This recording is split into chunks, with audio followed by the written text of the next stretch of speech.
बचपन में आपने एक लोकगीत सुना होगा, यह सास जंगल घास मुझको नहीं सुहाती है। जो मेरी लगती अम्मा सैया की लगती सासू मुझको वही सुहाती है।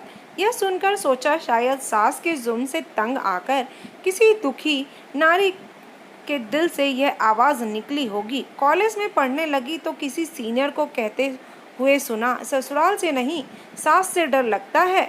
यह सब देख सुनकर मुझे तो सास नामक प्राणी से ही भय हो गया था। मैंने तो घर में ऐलान कर दिया था कि पति चाहे कम कमाने वाला मिले मंजूर, पर ससुराल में सास नहीं होनी चाहिए। अनुभवी दादी ने मुझे समझाने की बहुत कोशिश की कि बेटी, सुखी जिंदगी के लिए सास का होना बहुत ज़रूरी होता है, पर मम्मी ने धीरे से बुदबुदाया कि चल मेरी ना सही तेरी मुराद तो पूरी हो जाए।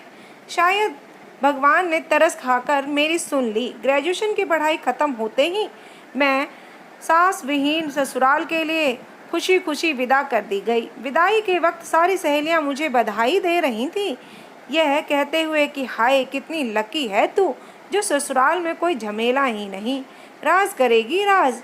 लेकिन वास्तविक ज़िंदगी में ऐसी बात नहीं होती है। सास यानी पति की प्यारी और तेज़ तर्रार माँ का होना एक शादीशुदा स्त्री की ज़िंदगी में बहुत मायने रखता है। इसका एहसास सबसे पहले मुझे तब हुआ जब मैंने ससुराल में पहला कदम रखा।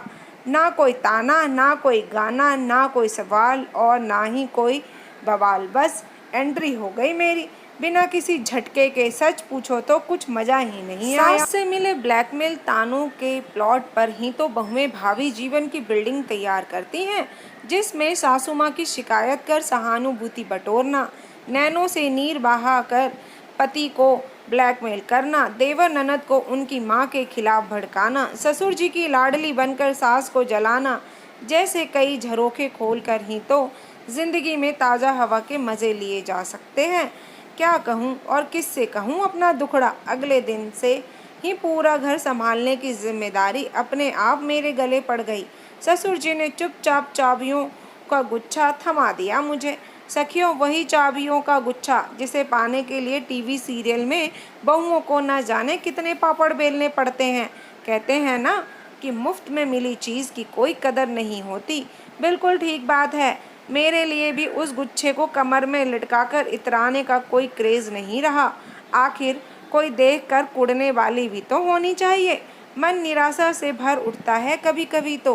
गुस्से और झल्लाहट में कभी बेस्वाद खाना बना दिया या किसी को कुछ उल्टा पुल्टा बोल दिया तो भी कोई प्रतिक्रिया या मिन मेघ निकालने वाली नहीं है। इस घर में कोई लड़ाई झगड़ा या मनमुटाव नहीं है। अब आप सब सोचो, किसी भी खेल को खेलने में मज़ा तो तब आता है जब खेल में द्वंद्वी और प्रतिद्वंदी दोनों बराबरी के भागीदार हों। एक तरफा प्रयास किस काम का। अब तो लगने लगा है लाइफ में कोई चुनौती नहीं रही, बस बोरियत ही बोरियत है। एक बार महल्ले की किसी महान नारी को यह कहते सुना था कि टीवी में सास बहू धारावाहिक देखने का अलग ही आकर्षण है।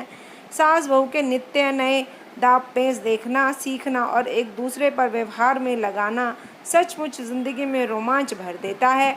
उनकी बातों से प्रभावित होकर मैंने भी सास बहू वाला धारावाहिक देखना शुरू कर दिया। साजिश का एक से बढ़कर एक आइडिया देखकर जोश से भर उठी मैं। हाय री मेरी किस्मत, आजमाइश करूं तो किस पर। बहुत गुस्सा आया अपने आप पर। अपनी दादी की बात याद आने लगी मुझे। उन्होंने मुझे समझाने की कोशिश की थी कि बेटा, सास एक ऐसा जीव है जो बहू के जीवन रूपी स्वाद में चाट मसाले का भूमिका अदा करता है, जिससे पंगे लेकर ही जिंदगी जायकेदार बनाई जा सकती है। काश उस समय दादी की बात मान ली होती तो मजबूरन दिल को यह गाना ना गाना पड़ता। ना कोई उमंग है, ना कोई तरंग है, मेरी जिंदगी है क्या सासू बिना बेरंग है। मायके जाने का भी दिल नहीं करता अब तो। क्या जाऊं वहां बैठकर बहनें मम्मी से, जहां अपनी अपनी सास का बयां बख्यान करती रहती हैं। मुझे मजबूरन मुख श्रोता बनकर सबकी बातें सुननी पड़ती है।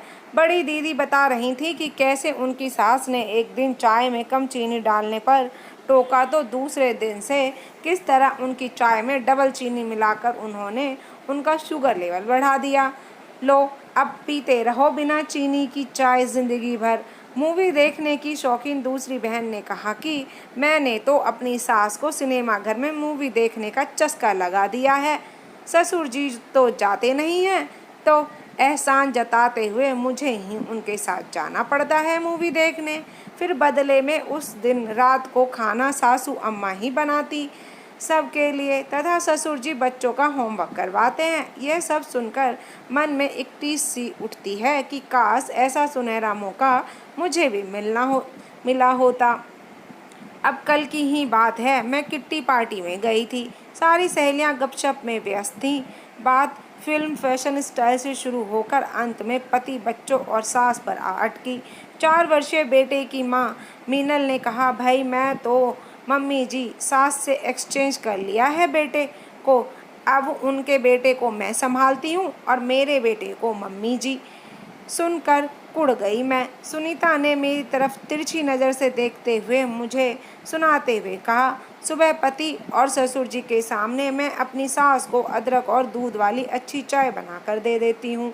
फिर उनके ऑफिस जाने के बाद से घर के कई चुटपुट कार्य जैसे सब्जी काटना, आटा गूंथना, चटनी बनाना, बच्चों को संभालने में दिन भर इतना व्यस्त रहती हूँ कि उन्हें फुर्सत ही नहीं मिलती कि मुझ में कमी निकाल सके।